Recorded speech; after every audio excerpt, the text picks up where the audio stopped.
নমস্কার। এবার 21শে জুলাই আপনাদের প্রত্যেককে বিশেষভাবে অনুরোধ, প্রত্যেকে আসুন এবার 21শে জুলাই।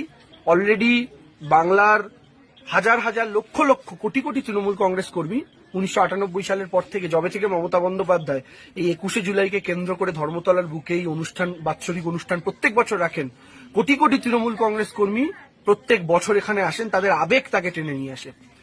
এই বছরের 21শে জুলাইয়ের একটা পার্থক্য, একটা বিশেষত্ব যাই বলুন না কেন আছে। আপনারা যদি 2021-এর বিধানসভা নির্বাচন দেখেন, তার আগের বছর 2020-র 21শে জুলাই কোভিড পরিস্থিতির কারণে কিন্তু বাংলায় হয়নি। ফলে 2021-এর মতো গুরুত্বপূর্ণ একটা বহিরাগত শক্তির বিরুদ্ধে লড়াই করার যে নির্বাচন ছিল, সেই নির্বাচনের আগের বছরের 21শে জুলাই সে অর্থে ধর্মতলায় জমায়েত হয়ে সেই রণহুঙ্কার নেত্রীর মুখ থেকে আমরা শুনতে পাইনি, কারণ কোভিড পরিস্থিতি ছিল।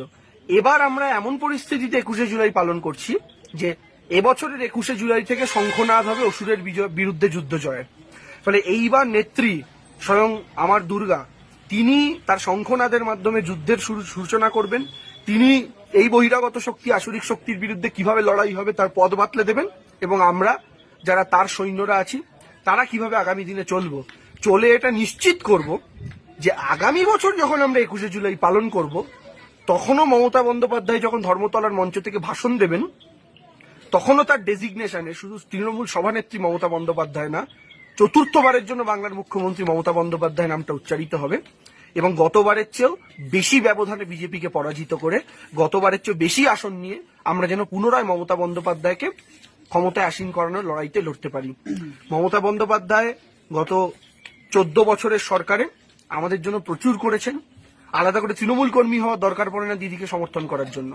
যে কোনো সাধারণ মানুষ, তাদের জীবনে যে পরিবর্তনটা ঘটেছে, তার বিনিময় আমাদের কাজটুকুন শুধু এইটুকুই যে দিদি আমাদের জন্য 364 দিন পরিশ্রম করেন, 365 দিন 5 বছর পরিশ্রম করেন।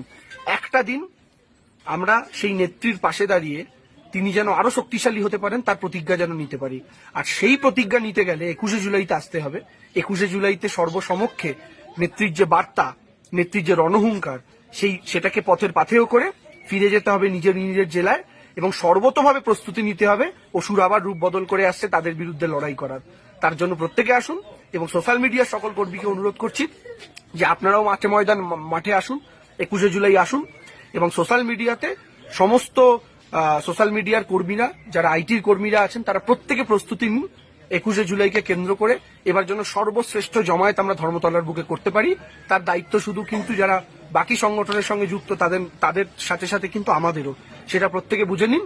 21শে জুলাই আপনাদের প্রত্যেকের সঙ্গে দেখা হচ্ছে, রাস্তায়, ধর্মতলায়, স্টেশনে, যেখানে প্রত্যেকে থাকবেন সেই সমস্ত জায়গায়, প্রত্যেকটা জায়গাতেই কোথাও না কোথাও দেখা হবে। আপনারা আসুন এবং যুদ্ধ জয়ের প্রস্তুতি নিন। Thank you. জয় বাংলা।